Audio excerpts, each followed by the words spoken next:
When I was young, my father was early for everything. He was obsessively early for everything, as far as I'm concerned. In fact, by the time I was thinking about joining the military at the age of 20, the military's Lombardi Roll of Time was like breathing for me. I mean, I hadn't even heard of the term yet, but it was such an easy adjustment because that's just the way I live my life. If you're not familiar with the Lombardi's Roll of Time, it's simple. If you don't arrive 15 minutes early to a meeting or event, you're considered late. That's just the way I was raised, is the way I live my life. And it's always been very comfortable for me.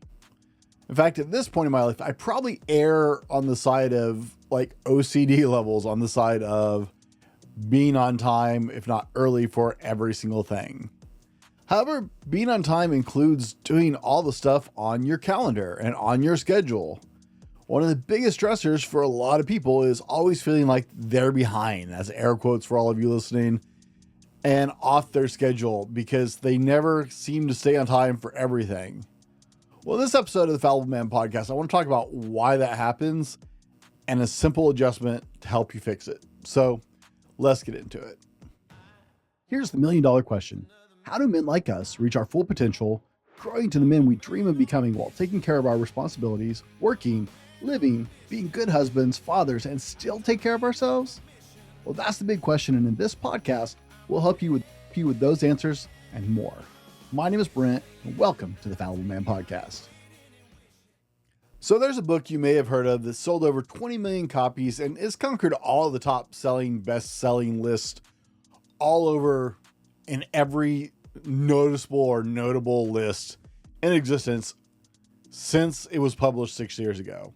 In fact, as I typed this, I actually looked it up for you guys. It's currently number 3 on Amazon right now on the bestsellers, still 6 years after its release. The book's called Atomic Habits by James Clear. If you haven't heard of it, it's a great book. Some of you are shaking your head right now going, yeah, it is an awesome book. It is. It's a great book. In fact, it's such a great book, I actually give it fairly frequently as a gift to people who don't have it because I think so highly of it. And for me, that's a big compliment when we give people books, is because we care. One of the stories he uses to illustrate a point really spelled it out clearly for me, something that I did subconsciously because of the way I was raised that not a lot of people seem to do. And that's the fact that we don't account for all the steps involved with various tasks.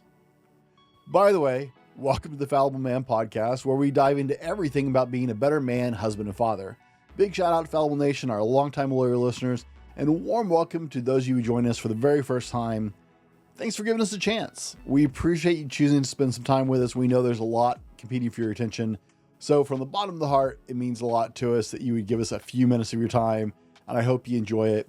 Hope you guys had an excellent Halloween last night and had some good, safe fun with your families. Be sure and click the link down in the description below to join our bi-weekly newsletter for exclusive content, insider information, and special offers from our guests. Moving on with our show. Now, let's run a simple example to help add a little clarity, because I don't think it's a hard concept, but I just want to make sure you're picking up what I'm putting down. So I live 36 miles from one of my best friend's houses. The majority of the distance is state highway. Now, right now, according to Google, it would take me 50 minutes to get those 36 miles. I've driven that route for over 18 years now. The speed limit has been the same except for the last 2 or 3 months. They just changed the speed limit, and part of that, the traffic has increased over the years as the area has grown. The last 4 miles of that actually takes about 15 minutes of that trip. Now, I used to have meetings with him on a regular basis with some joint ventures that we work on together. I would go down every week or two and be down there for a meeting on the board of directors with a couple other guys. The fact is, I have to leave 1 hour before the meeting to be there on time. It's just a fact for me, and I've known it for years. In the years of making that trip, I've gotten there 30 minutes early, and other times I have rolled in right on time or even a few minutes late for that 36-mile trip. And where we met was usually about 34 miles, a little short of his house. So what's the deal? Well, let's look at the factors. Traffic, type of traffic, road construction, time of day, accidents.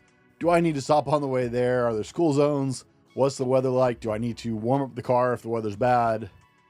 Now, that's 9 factors to consider for me to be on time for a meeting with my friend. Pretty simple.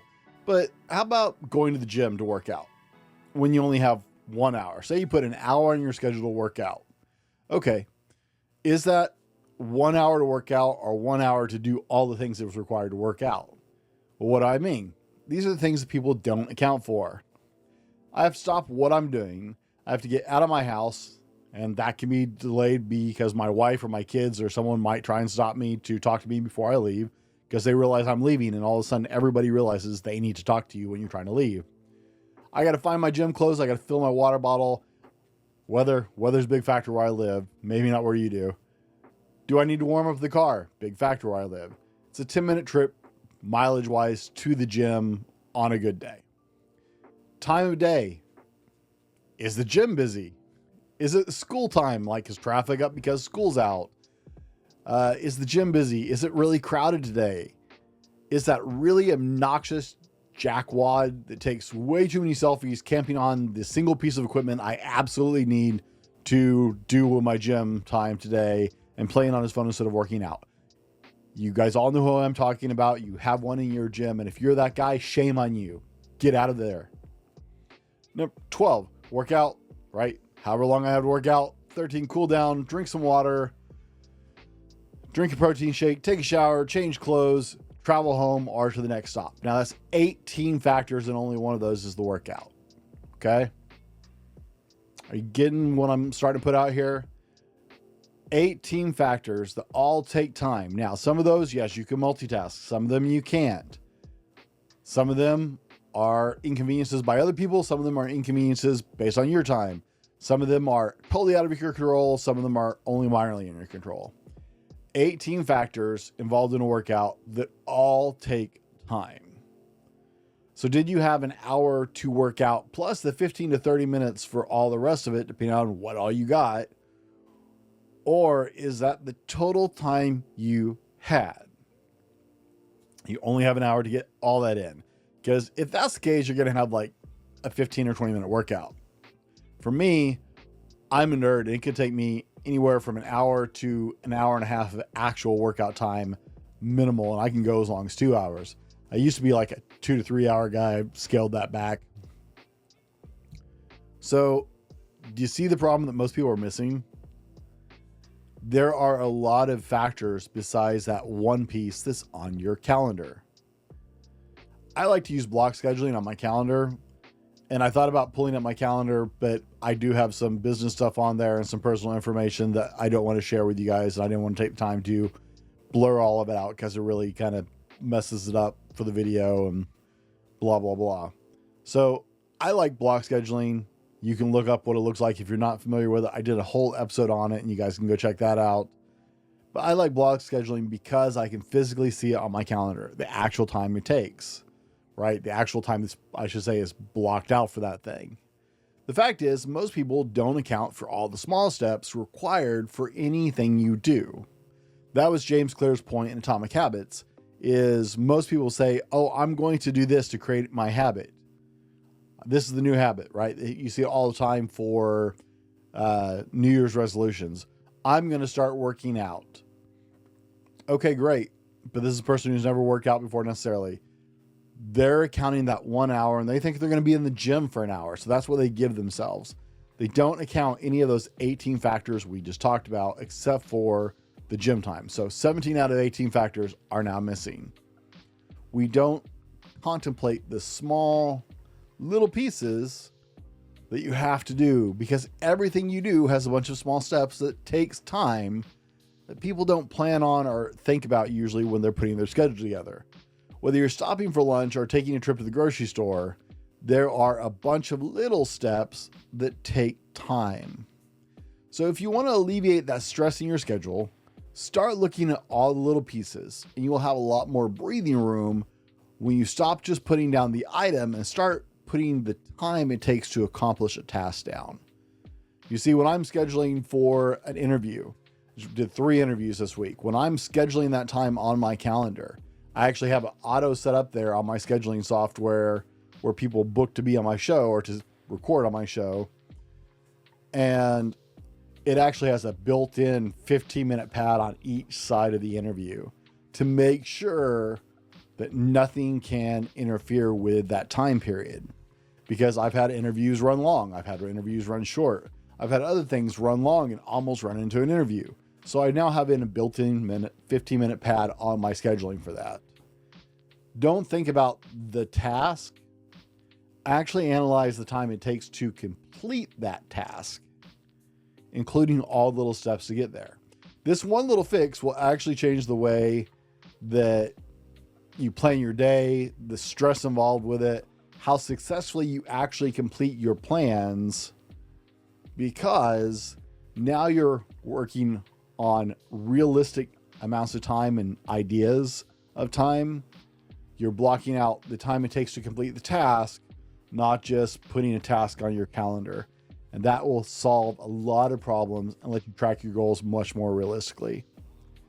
Guys, I hope this helps. It was something I've done for a long time that I didn't even think about consciously because I was raised doing this. But I see so many people struggling with their schedules, and it's because they think of a task instead of the time required to complete the task. And they are different things, and they will absolutely knock your calendar askew, especially if you schedule things really, really tight. Guys, give it a try. Hope you had a great Halloween yesterday. Till next time, be better tomorrow because of what you do today, and we'll see you on the next one.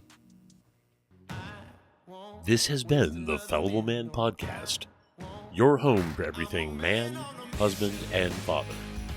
Be sure to subscribe so you don't miss a show. Head over to www.thefallibleman.com for more content and get your own Fallible Man gear.